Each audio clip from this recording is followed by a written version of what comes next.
everybody. How's it going? Welcome to the Meaningfull Podcast. We've got some incredible guests with us today, Chris and Gabby from UpStar Ice Cream. Woohoo! They are the co-founders of the company. It's a high-protein, low-calorie ice cream, which sounds wrong, but is really, really, really freaking good. It's the best. And they founded it right here in Portland.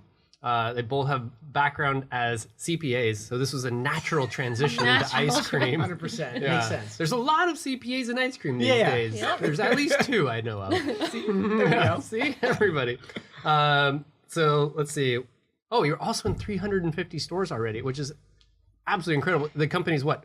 Barely a year old? Yeah, about 8 months right now, so we're 8 excited months. about Wow, it. no big deal. So 8 months. No biggie. So let's see, at 24 months, you should be in at least 1,200 stores. Projection-wise, that's what we're Some good math. hoping for. Yeah, We'll see what happens, though. that's pretty awesome. We appreciate it. Yeah, so we just brought you in to hear about your story, hear about your product, the experience and the journey that has taken you guys to where you're at today.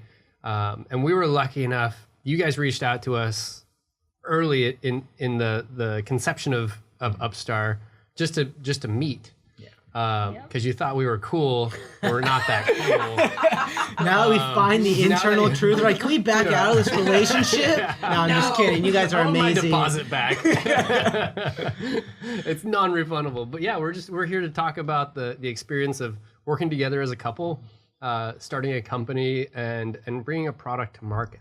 Yeah, we appreciate that. And before we start, we just want to say thank you to both, each of you. I mean, you guys inspired us to actually launch UpStar Ice Cream. You gave us a network that we wouldn't have had. So, like, seriously, without you guys in that first meeting, like, what you've been able to bring, the value you've been able to bring to us, it's just an honor to be here and support you guys in this podcast as well. And what you're doing for the community, it's needed. So thank you so much. Well, We thank get you for being 5%. here. Yeah, of course. Basically, that's what we're saying.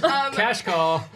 We need 10 grand from Chris you. and Gabby, tell us a little bit more about your background and then your passion for fitness and nutrition in general. Yeah, definitely. So I think this really sparks back to when I was growing up. I played competitive soccer. So, I mean, I traveled. I didn't know that. You didn't, Yeah. see? No. So, yeah. That's why you're so into Soccer World star. Cup. That's why. See, now it's making Oh, sense. makes perfect sense. Clicking. Yeah, so I had an older brother that really, we were both, the problem was when we played competitive soccer and traveling around the U.S. playing in all these tournaments, we were the smallest guys on the soccer field. So, of course, you get pushed over like a feather when you're going in for tackles and stuff. And, my mom and dad loved them to death, but they just didn't feed us correctly. The right foods, it was like sugary sweets that aren't going to help you build lean muscle mass. So, right on the time we got into high school, we wanted to kind of elevate our performance to the next level. Like, things have to change. So we met a strength and conditioning coach who started at least getting us involved in the gym and metrics and macros. And this was all new to us. All the protein powders, whey, casein, supplements. It just goes on and on. And so we started really getting, involved in that community. And then something else hit. We got obsessed with a guy named Ryan Reynolds. He's a very good-looking Canadian. We became obsessed when we followed his exact diet for like a year straight. The six-pack. Oh, man. Long story short, we just started getting obsessed with this, seeing the physicality changes in your body, that what can happen from a year, and you see all the transformations, and it was coming true for us. So by the time I was like a sophomore, I was literally 140 pounds. And then by, my junior year, I was 170 pounds. Wow. And just seeing what that Whoa. translated in this, what I was trying to say is, nutrition became very, very important in high school, which continued all the way up through college, where I met Gabby, and we found out we had two things in common. Wait, what were the two things? Well, first, we loved the gym. She was a cardio buster. But we Chris loved, taught me everything I knew about weightlifting. we did. But then we also loved ice cream. Of course. So then we found how Aw. that relates to, health, wellness, and vitality, which has now been the mission of our company. And balance, too. And balance as well. Yeah. So that's Yep. kind of the background, I would say, for myself. That's So awesome. what made you guys create this healthy ice cream? Like, what was that let's try it moment? Yeah. What Yeah, was- so like Chris was just saying, we loved working out and ice cream, but it was getting to the point where we were getting frozen yogurt at least twice a week. So we, loved ice cream, but we didn't like the sugar, fat, and calories associated with it. So we decided, all right, we'll go to the grocery store. There was 2 healthy ice creams on the market at the time. So we thought, all right, this will be the fix. Do you remember what those were? So it was Arctic Zero and then yeah. Halo Top had just come out. Okay. So we bought a pint of each thinking, all right, this will be our ice cream fix. We literally took a bite of each one and threw the rest of it in the garbage. That was sad. It was that bad. We were on a college budget. Wow. That hurt. Right. Yeah, That hurt. that hurt spending $5 on a pint twice, throw it in the trash can. Wow. I mean, they both just had such a strong stevia aftertaste. It was super hard as a rock and just poor texture. So from that moment, we just saw that we had a great opportunity sitting right in front of us. So we decided to make a healthy ice cream ourselves, and we went out and bought a little ice cream maker and started the product development process in our 600 square foot apartment. What was the very first batch like that you made? Oh, man. Was it good? You can explain that Well, one. we got to keep in mind that, like you said earlier, Chris and I come from a CPA background. So we're certified public accountants who have zero experience with food science, absolutely none. So, we started by literally researching every single ingredient we wanted in the product. So it sounds like a good start, but we just went with trial and error. So we tested our first recipe, and Chris's dad, Steve, was so excited. He was so excited that we came out with the first rendition of our ice cream, and we hadn't even tried it yet. Chris decided to make one batch with a mint extract in there just to see what it would taste like. Oh, put it on me. You did! It was you. Relationship 101, okay? Yes. Chris decided.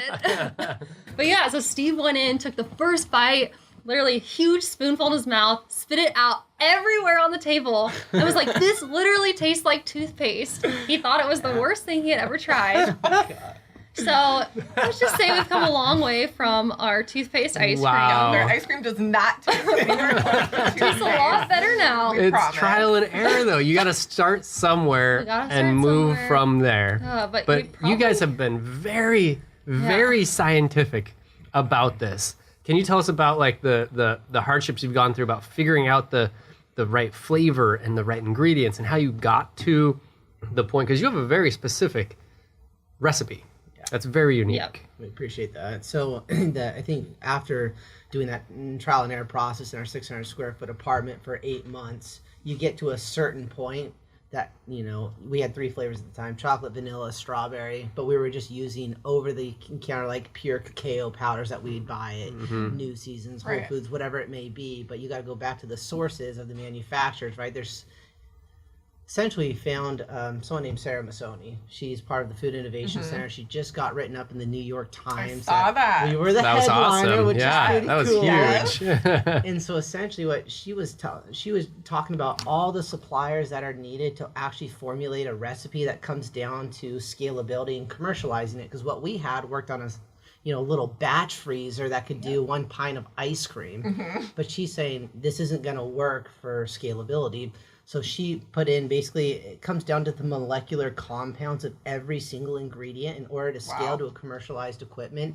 And so without Sarah Masoni, we wouldn't be here today. So we just deeply grateful and humble for, her coming into our lives. I'd say that's kind of how Flavors developed, is she has, such a wide variety of connections that she was able to offer to us. How long cool. did it take you to get that? Because you guys came out with 3 flavors at the same time, is that right? Yeah. How long did it take you to get those 3 flavors? So from concept to actual final product, it was about a year. So it took us Wow. I mean, a long that's- time. Yeah, it That's a lot of trial and error. takes a long How many time. batches do you think you made in total? I think we looked back on our Excel workbook. Yeah. It was 452. Yeah, it was like close to 500 recipes. 152. Yeah, it Gosh. was insane. The great thing about ice cream, though, is like first you solidify what's known as your ice cream base. So that's just without any flavoring whatsoever, and you use that ice cream base in order to curate new ice cream flavors. Wow. So it was getting the base that was the biggest The hardest pain part. in the hiney. Wow. So now that you have the base, it's And really then just putting adding different the flavors, flavors or and ingredients. inclusions. Exactly. Inclusions. Yeah. Yes. What was the moment where you decided this is what you want to do with the rest of your life? Scary. Because there's a level of like commitment, right? Yeah. Like we definitely had that moment, like individually. What was like when you knew like okay, I'm gonna go full force I'm and gonna not sell everything pay myself. I own Yes. and For a not long pay time. myself. So true. Well, so Gabby and I started our careers in public accounting. I think everyone knows you work 90-hour work week, especially during busy season.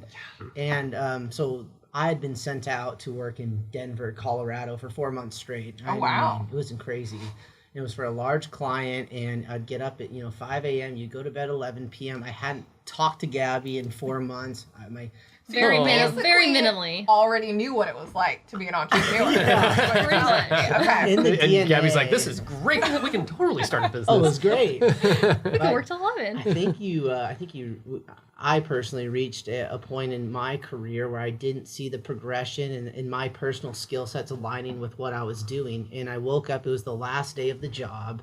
I woke up in my hotel room in Denver. It was the last day of filing the client's audit papers. And I looked in the mirror, turned on the lights at 3:30 a.m. I didn't even wake up with an alarm clock, right? And my eyes were like bloodshot red, like someone poked a pen in my eyes. I couldn't even see. Yeah. I was just exhausted. So I came back from that trip. I told Gabby, hey, we need to go. One of our favorite things to do is we just go on camping getaway trips. Whenever you're feeling tireless, you just go out in the middle of nowhere and you check out. Just recharge. I Just love No relax. phones. Just Yeah. So we did Take a that. break. We set up this beautiful campfire right in Mount Hood National Forest Park, and we just started stargazing, honestly. It sounds really cliche, whatever it may be. Holding hands, like a rom-com, but it's like... And we were talking ideas, letting our mindsets and imagination create a new reality. And what we had come up with, this idea of low-calorie, high-protein ice cream. I don't know what it was, right? We brought it home feeling more inspired than ever. You heard the story of us doing these. It turned into an obsession of making ice cream.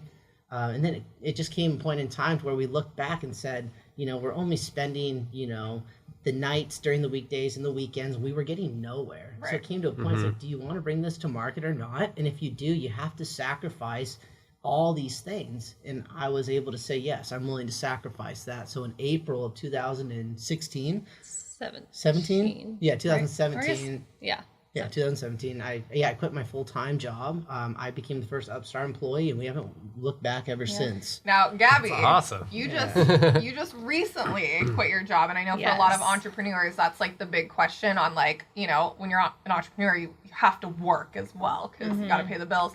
How did you decide this was the right time to go full force into UpStar?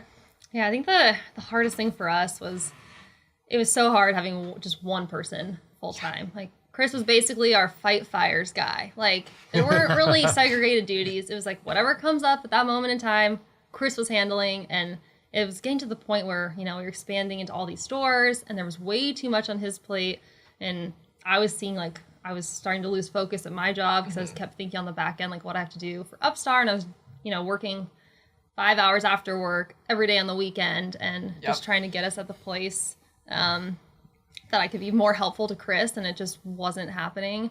So he was overwhelmed and I think we were both just racked with anxiety, and we just came to the point over Memorial Day weekend that we both need to be doing this full time, have both of us 100% into the company because we were in way too many stores and we can handle it with one person. And we believe in this so much. So we're like, like this is going to work out. And we've saved enough that I worked for, the past year. So I have a little bit of savings. It's like, I'm going to go for this and give it a shot. And we're going to give this thing our best effort. Oh, I love it. That's amazing. Awesome.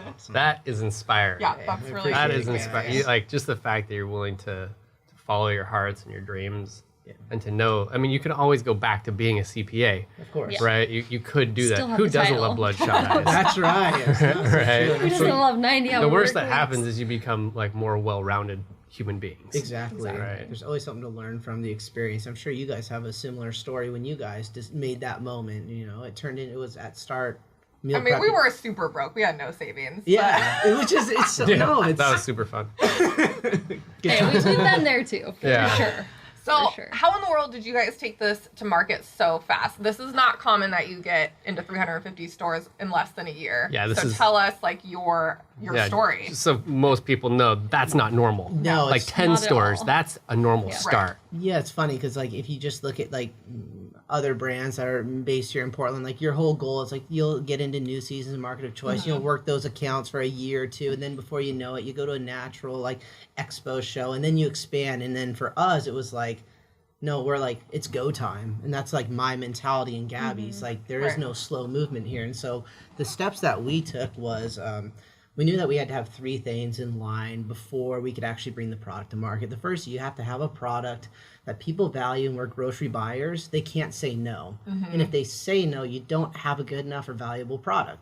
So that's where it came to. And you don't let them say no. I've heard you pitch. Chris does not let them say no. Yeah, There is no saying no. He's an This guy. aggressive pitcher. Aggressive. I need to calm it down sometimes. He's our sales guy. I love it. For I sure. love it. Yeah, I could learn something from you. That's for sure. Both of us. The second thing is that we just had to have product packaging that really captured the ethos of our brand, which we'll probably discuss later. Which is this beautiful packaging Oh, up yeah. on the screen. But the last thing, which was actually the most important, where everyone skips this step, the most important part is that we needed a strategic partner. Yes. We needed not just a co-packer, a strategic partner that helped with funding and financing inventory. They had expertise in ice cream manufacturing, and the most important part, and this is the game changer for us, you had DSD distribution, right? Most founders will launch their own, let's just say, granola bars, and they'll drive it to new seasons and put it on the shelves. And then how long can you do that? You can't. Your whole life. It's not Your whole sustainable life. for the growth. Whole life. Exactly. You just drive to more locations. And can you explain to the viewers what DSD distribution is? So it's direct store distribution. So yeah, we'll talk about that later as well. But essentially, we were saying we're willing to pay that extra margin you'd make on driving it yourself and paying a distribution fee to our strategic partners. So now they make margins as well. It just works out for everybody. From there, though, so we had our product at that point. We had the infrastructure and the partnerships, and now you're like, okay, got to get into some stores, right? So Gabby and I, on the weekends, well, I would during the weekdays, but on the weekends, we'd drive to every single new season store. We'd say, hey, grocery store manager, you got to sample this amazing ice cream. And he'd say, okay. And I'd be like, actually, get every store employee over here. We'd set up in the cafeteria, right? He's like, okay, what's happening? They would all try it out, and I'd be talking about the product, and then I would invite customers that were just eating their noodles at my New God, Zealand. I love it. You guys got to try this, right? At the end, everyone's talking like, man, this UpStar Ice Cream, that's really cool. And then, but then, of course, you don't have the grocery store buyers at HQ, so we didn't have that connection. So basically, I would ask them, can you please give us the contact? Can you send an email up to your headquarters buyer talking about us, how special we are? Right, and we did that. So in one day, we did every single new season store. So could you imagine a grocery store buyer? It's a productive day. It's a productive Very day. productive. Long story driving. short, though, it's like the HQ buyer receives 20 emails from his grocery store manager about the UpStar Ice Cream brand, right? Something's gonna happen. We replicated that. You can ignore the first 18 or 19. Yeah, But the 20th one, exactly. you're going to have to pay attention You have to pay attention. And we just replicated that process to every store, market of choice, whatever it may be. And that's kind of how we got our humble beginnings, I'd say. Wow. Just working hard. Who knew? That Yeah, Hustle in it the was- streets. is Man. incredible. Yeah. I would think that just staying at home and surfing the internet would have done it. Yeah, probably would have. We probably took the bad approach to it. Nonetheless, everyone's got their own Next story. time. Yeah, next time. Chris and Gabby, you guys are a couple. So are Loren and I. So we know the struggles of running Yeah. a business, a company together. So what advice do you have to early entrepreneurs who are couples starting a company? Well, first off, to Tell us, Assuming you Gabby. have any advice. yes. Well, first off, to the ladies, if you're gonna start a company with your boyfriend, don't expect to get married anytime soon. Yeah, seriously. Because that's they like can't not gonna afford happen. the No. ring. Oh my God. Dagger. Dude. Ouch. You don't get. I get so many people at grocery store demos. They're like, "You guys aren't married yet." I'm like, you Yep. know what? We started this company first, so Yeah. we had a company. It's our baby right here. Right? But no, in all seriousness, I mean, we've definitely had our ups and downs as a couple and business partners. It's super easy to fall into the trap of just talking about the business 24/7 because we see each other all the time. And so for us, I think our biggest advice that we learned the hard way is just really embracing the moments with each other, even though, you're going to be working super long hours in the startup stage. Like, it's not an easy time for either person. So I think what we learned is really trying to find the joy in each and every moment of building this business together. and just enjoying the moments with each other, because this is just a point in time, and hopefully your 80 plus years of living here on this earth. And I think we were getting super negative at each other at the beginning and just putting so much stress on ourselves because we want this business to succeed, that we were just letting, you know, everything else that we cared about in our life fall to the wayside.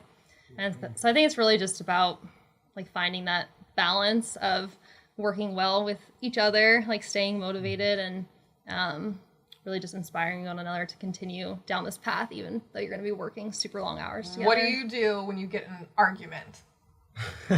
How does that go? I mean, Do you ever argue? I think we have disagreements, but Okay. we're usually on the same page for a majority of like, things.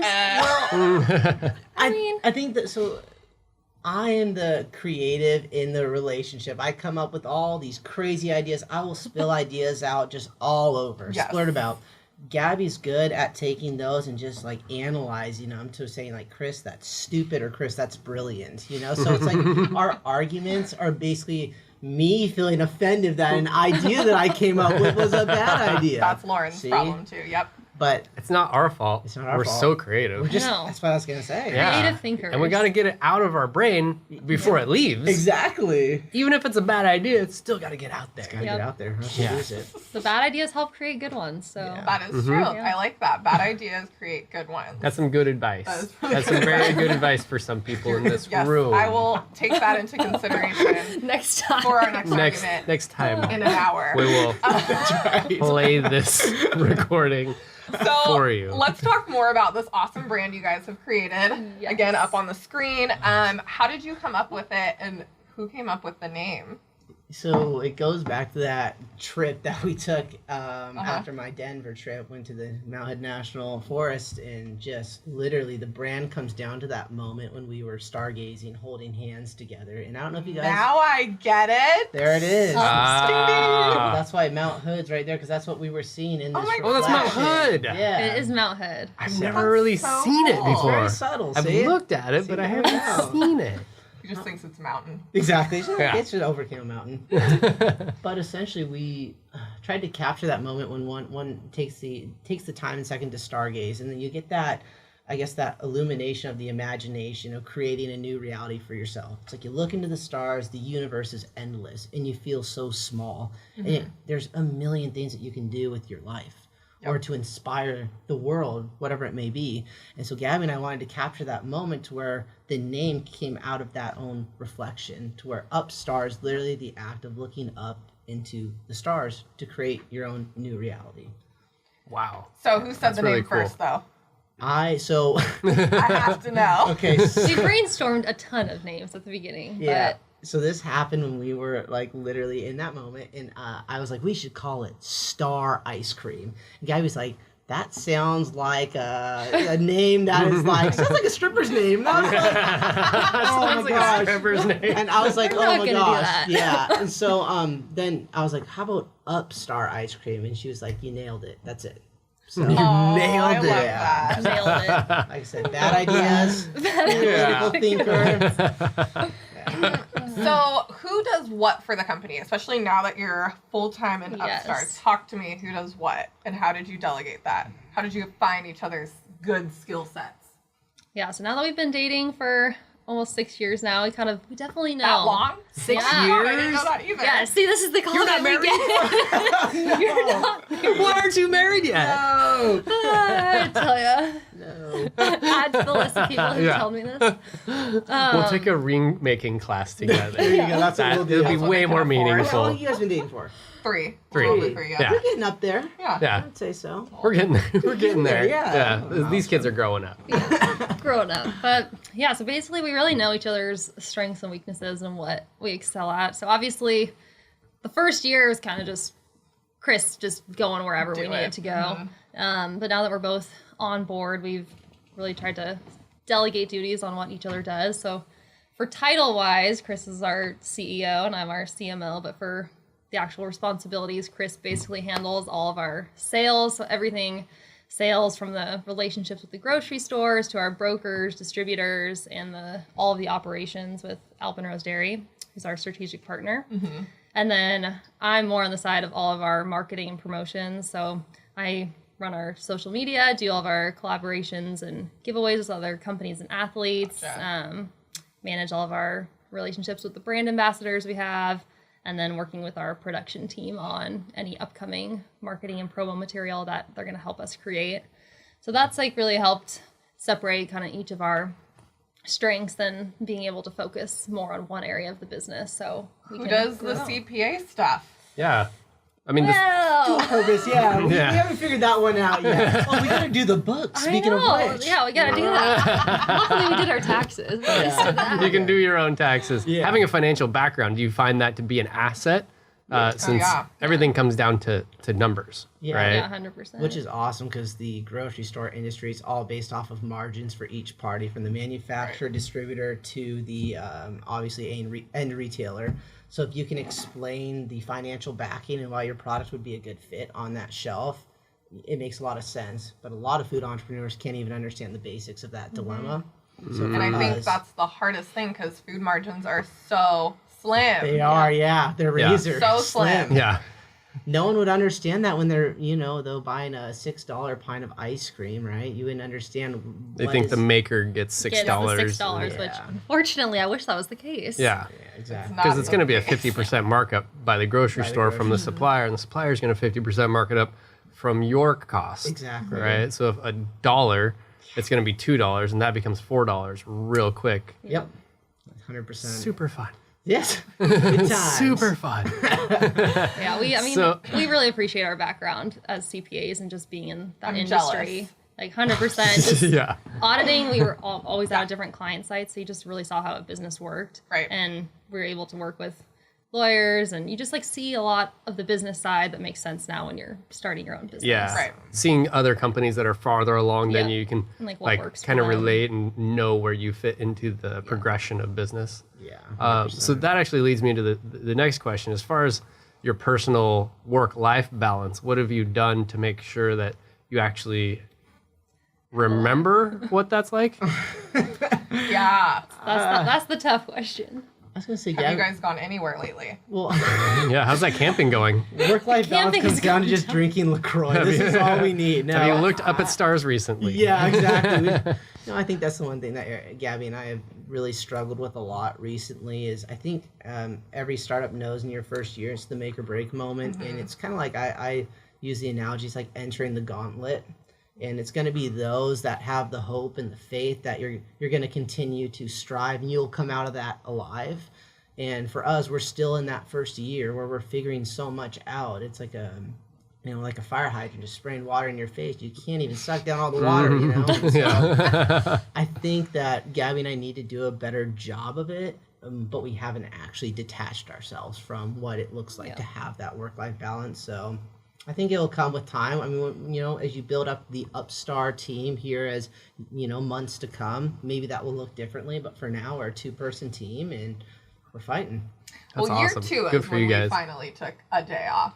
But Is it's it? still think- still yeah. hard. But you'll get there. We took We'll like get there. 5 days off our first Oh, man. year. The whole year? The whole year. Oh, yeah. I mean, we had to gosh. be in the kitchen every yeah. day. Because you guys started, it was just you two, right? Yeah, Yeah. just us 2, and then we slowly hired. Yep. And you were making the food, distributing it to the end consumer. Like, that's crazy. It's pretty comical. Yeah. It's It's a pretty comical. terrible idea. It's a terrible idea. Well, look where you are now, so obviously I know. not. Look at us now. Now we do it times 100,000. Exactly. That's awesome. So what has been the biggest obstacle to overcome so far with the company? Loren's getting out ice cream, just if you guys are Yeah, this hearing is rustling work-life in the balance Ooh. stuff. Yeah, this There is it work life is. trying the new flavors Oh, right so- here. So These good. we're the first people to test the brand new flavors. No, we're not.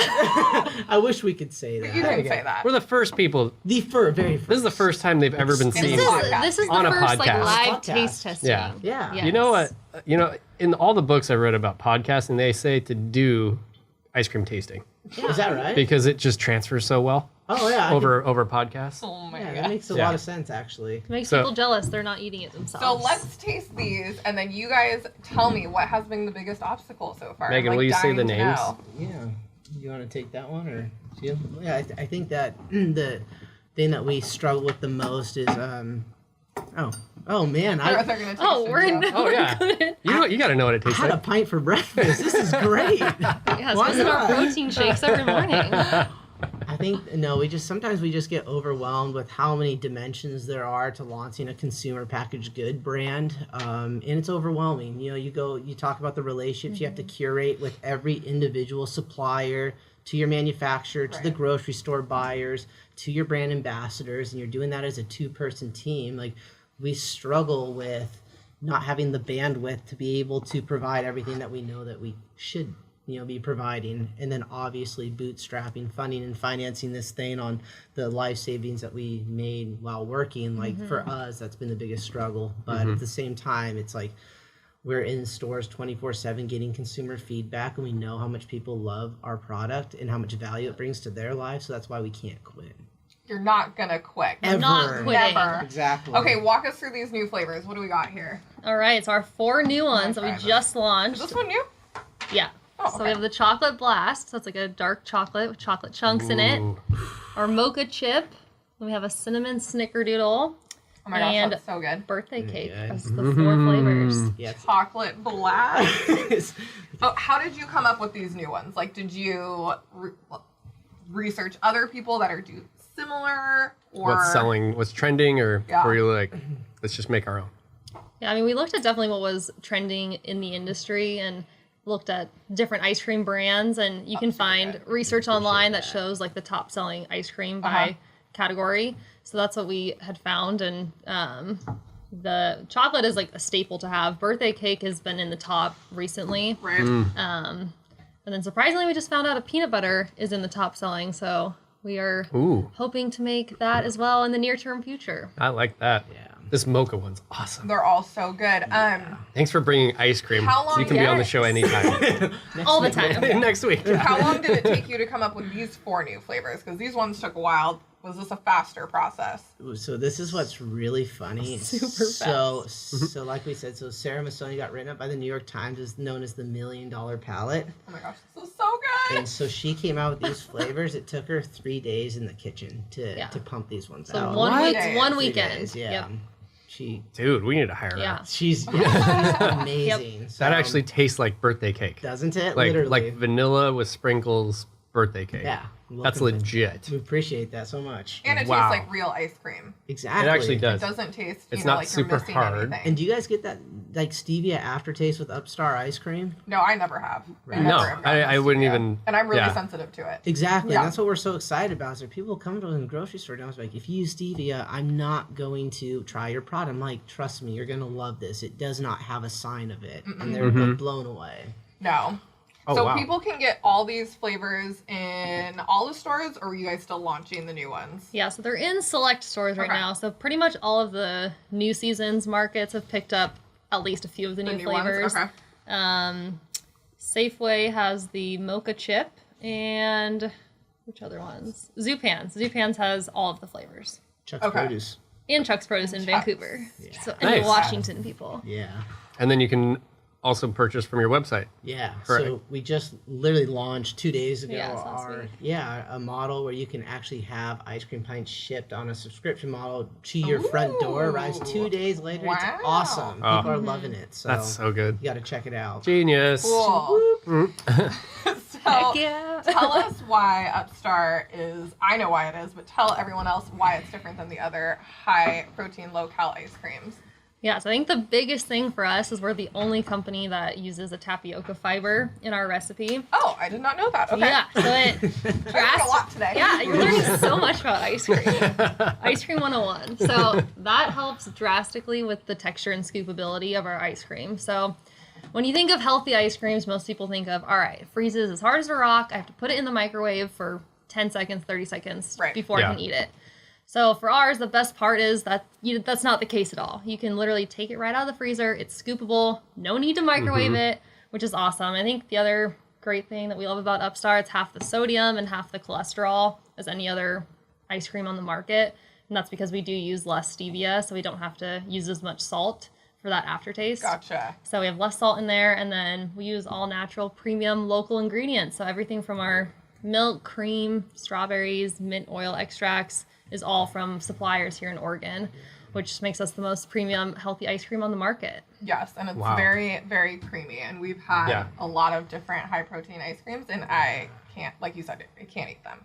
Yeah. It just doesn't make sense. Absolutely. Well, we appreciate it so much. Yeah, Yes. I mean the texture is great, the flavor's awesome, the aftertaste is like there's no stevia aftertaste, Yeah. that's for sure. Absolutely. And we're pretty sensitive to that. Like I mean, we have to taste test everything Every single one. Exactly. every week. Oh, 100%. So yeah, we're pretty good taste testers. Yeah. Yeah. say so. I have a very refined palate.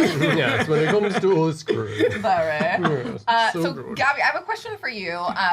Being a woman entrepreneur, it can be tough, and I didn't really notice until year 2 some of like the weird discrimination. Or have you had any struggles this far with UpStar that you've noticed in this crazy entrepreneurial world?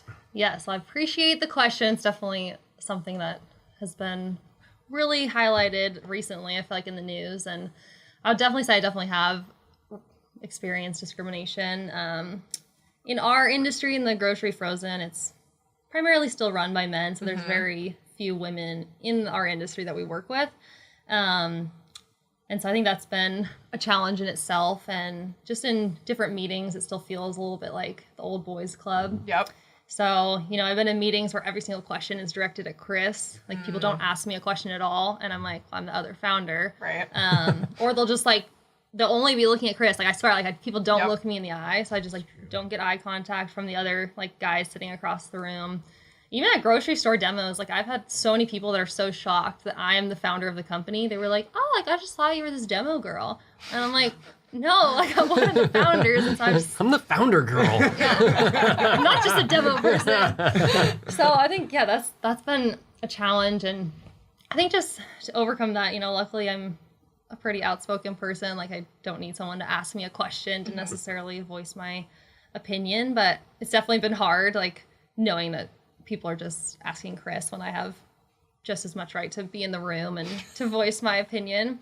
Yeah. So I think really, I guess the biggest thing with that is that I just continue to makes me a stronger person. Like, that every single one of those people that I'm just gonna, you know, prove wrong and continue to show that I deserve to be there 100%. And I think just any advice I have for other female entrepreneurs out there is that it probably, unfortunately, will happen to them at some point. Like, it just unfortunately will. And I think just not letting that define your worth and your power, and that your voice and your opinion do matter, and just not letting that one situation deter you from your long-term goal and vision. Love that. That's Love awesome. that. Yeah, you just gotta push through. Yeah. Yeah. We gotta change it. Can't let one person change your outlook. I love that. True. Tell us the big dreams for UpStar Ice Cream. Oh man, we talked about this a lot because World domination. Chris yeah, loves there this you question. go. No, Chris does. Yes. no. Gabby and I talk about this a lot because there was at one point we were like, we have to be a big national brand the minute that we launch, and it wasn't feasible. And so we decided that what our dream is just continue to provide value and innovation in the food industry, in the space where people need the products that we're releasing, right? If you're not deriving value to people and you're just trying to push products on them, what's the point? You're just like everybody else. So our dream is just to be able to continue to serve customers to the best of our abilities with innovative products that they value and are better than everybody else on the market. I love that. And if that comes to a national level, then great. We can't wait to serve the world by that means. But if it's just Pacific Northwest, we're okay with that.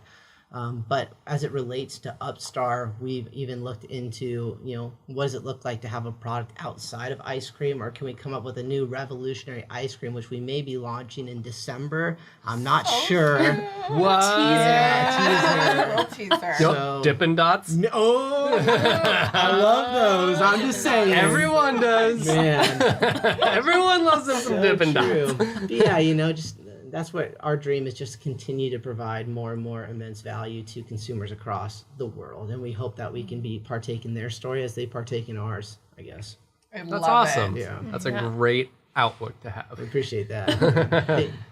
So wrapping up here, what are some tips you have for entrepreneurs, specifically in the food industry? Food industry is rough. Yes, you can sell a lot of food, But like we said, margins are slim and you have to be careful. What advice do you have for people getting into this industry?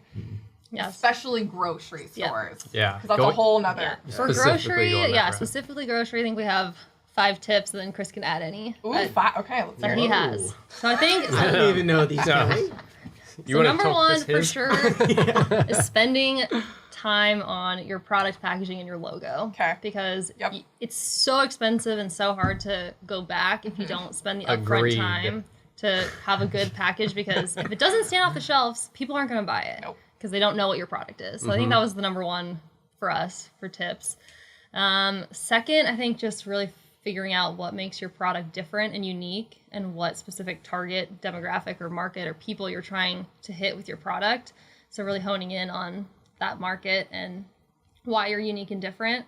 3, before even launching into the grocery stores, really testing your product at events or tastings with people. Farmers markets. Farmers markets, Yep. like That's huge. Yeah. literally getting as much consumer feedback as you can in the early days is super important before launching a product into retail to see if, hey, will people even buy this product?